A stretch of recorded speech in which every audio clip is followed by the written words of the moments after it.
CBS46 and Peachtree TV presents Atlanta Pride 50. We March On. Brought to you by Ken Nugent Attorneys at Law. One call, that's all. Hello, I'm Karen Greer. Welcome to Atlanta Pride 50. We March On. And I'm Tracy Hutchins. Atlanta's Pride movement has been going strong for 50 years. And here we are in Midtown Atlanta, really the epicenter of where it all happens, the beautiful Rainbow Crosswalk. I have my very own rainbow next to me.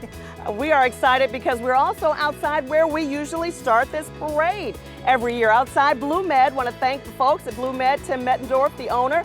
And you know what? We thought, why not start this show where we would be if it weren't for this pandemic? Although this year's celebration has changed because of the coronavirus pandemic, we are finding a way to highlight the accomplishments of this diverse community.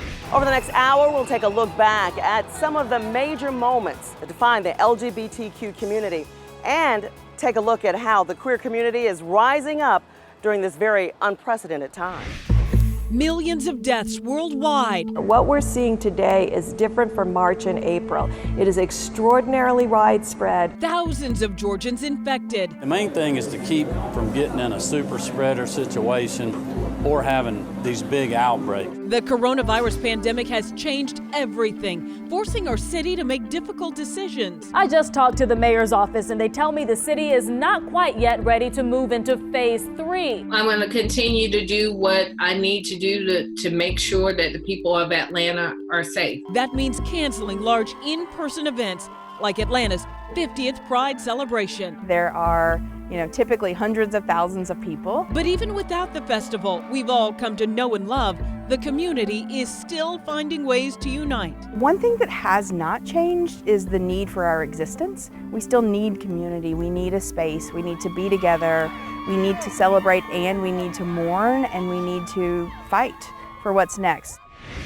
Large and small businesses around the world are taking a huge hit right now, and much of that burden is being shouldered by the LGBT community. According to a new study by the Human Rights Campaign, LGBTQ workers are 30% more likely to have lost their jobs since the pandemic started, compared to the general population. For LGBTQ people of color, that number jumps to 80%. Here in Atlanta, many queer-owned businesses are doing everything they can to stay afloat. And as our Ashley Thompson shows us, many are learning the community is rallying behind them. The longest running lesbian bar in the Southeast is right here in Atlanta. MSR has been around for 24 years. The name is My Sister's Room, but everybody refers to it MSR. MSR is a, quote, favorite destination for the queer community. But owners Jamie and Jennifer McGuire say anyone is welcome. Doesn't matter, your color or your orientation or your labels, and it's just a place to have a good time. Good times at the bar came to an abrupt halt in March as COVID-19 brought the country to a standstill. My Sister's Room reopened in July, but business is much different. Masks are required, temperatures are checked, and capacity is reduced. We've really had to think outside of the box, and one of our newest projects is getting licensed to show movies outside, where we'll have a big projecting screen out in the backyard. People bring their chairs in, and we do a movie night outside. Missy Kofod and her wife co-founded 1821 Bitters, a handcrafted premium cocktail bitters company from their kitchen. I was practicing law and I was diagnosed with a rare and aggressive form of cancer. And once I survived that, realized that I wanted to do something I was really passionate about. It's now in 15 states and 6 countries. Most of our customer base is bars and restaurants. So when the pandemic hit and all the bars and restaurants throughout the entire country shut down around the same time, that really dried up our business, the majority of our business, and we realized that people were drinking at home quite a bit. 1821 Bitters is dedicated to crafting a better cocktail for the home enthusiast. Direct-to-consumer sales increased tenfold as people started drinking at home. We pivoted our business model to focus more on grocery, liquor, and convenience store channels. Like My Sister's Room, 1821 Bitters has been able to keep all staff on the payroll. My wife is Black, we're gay, we're females, and that's pretty rare in business and especially in the liquor business. So having the support of the community has been incredible. It's the same kind of support William Duffy Braun and Corey Close hope to attract. They recently created Valiant Marketing, a digital marketing firm. At the beginning of coronavirus, we noticed that the demand for a lot of the services that we offer were going up, things like website design and social media management. Valiant Marketing is LGBT certified, meaning it keeps a certain percentage of business in the LGBTQ community. People were at a loss for what to do and how to make ends meet, how to make it work. And so we felt that we were in a really, special place to be able to offer these services to them completely free of charge and help people sort of start over and try new passions. The two know a thing about starting over. They founded Valiant Marketing after they were both laid off from their jobs amid the pandemic. It just continues to amaze me what we can do when we, all stand together as a community. Yeah. It has been a tough year for all of us as the coronavirus pandemic rages on around the world. While experts tell us the LGBTQ community is at especially high risk because they face more feelings of isolation and loneliness. And that makes the work of local organizations all that more important, as Haley Mason tells us. Pride and personality, not taking a back seat in the pandemic. These women are getting creative to make personal connections a priority in the vast LGBTQ community at a time where feelings of isolation can be overwhelming. When people feel connected, that's critical.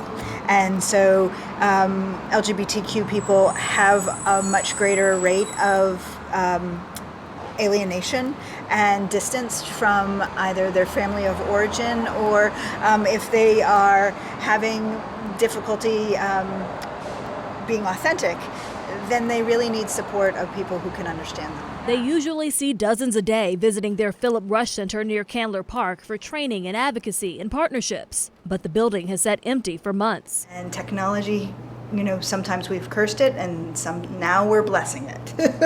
They're part of a growing number of groups finding a new normal online, moving Pride events canceled in the pandemic to the virtual space. Well, thank you so much for joining us, Hadar. I cannot wait to hear you play, and happy Pride. Well, it's so great to have you here. What does it mean to you to be performing at Pride Inside? I mean, it's, first of all, just such a gift that this exists, this platform exists, and this event exists. I think a lot of us in the queer community really look forward to Pride Month and all of the sort of solidarity we feel in the celebration and ways to lift up one another's voices. One of the reasons I started Zami Nobla was because I noticed that a lot of Black lesbians were aging in place and really being rendered invisible, just disappearing from the social scene in Atlanta. Zami Nobla focuses on advocacy for Black lesbians 40 and older. While the social scene has changed, their sense of community hasn't. We have a support group with about 1,400 lesbians. Welcome to Slow Your Roll Yoga. Exploring new things from virtual yoga to ukulele classes to a DJ battle, all online. So being able to offer that has just been a real source of joy for me because I know people need connection. It's a need being filled by caring and commitment to getting through this time together. COVID has impacted our children. Thousands are logging into computers for class instead of heading into a physical classroom every day.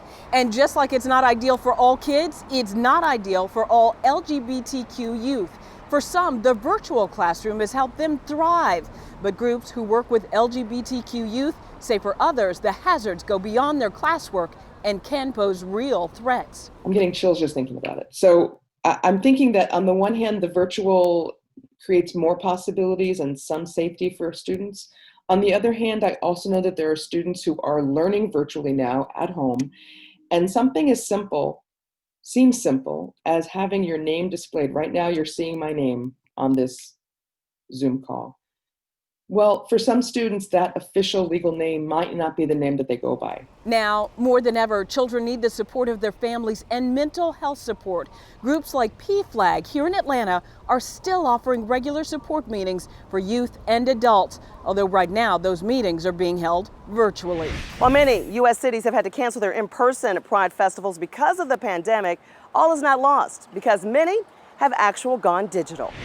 Silicon Valley hosted its Pride celebration online just a few weeks ago, including musical performances from local artists. Cities like New York, Los Angeles, Seattle, and Boston held their own virtual festivals earlier this summer. Internationally, many large cities postponed or moved their celebrations online.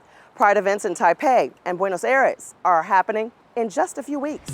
Georgia joins 46 other states in establishing a hate crimes law, but not everyone is protected. Then we take a look back at Pride Parade's past, Atlanta's silver anniversary, right from our archives, coming up when we return. Hi, I'm Stacey Abrams, and I'm delighted to celebrate 50 incredible years of Atlanta Pride. Though we cannot be together in person this year, we can still celebrate the legacy and the vibrant future of the LGBTQ community. Stay safe and happy Pride.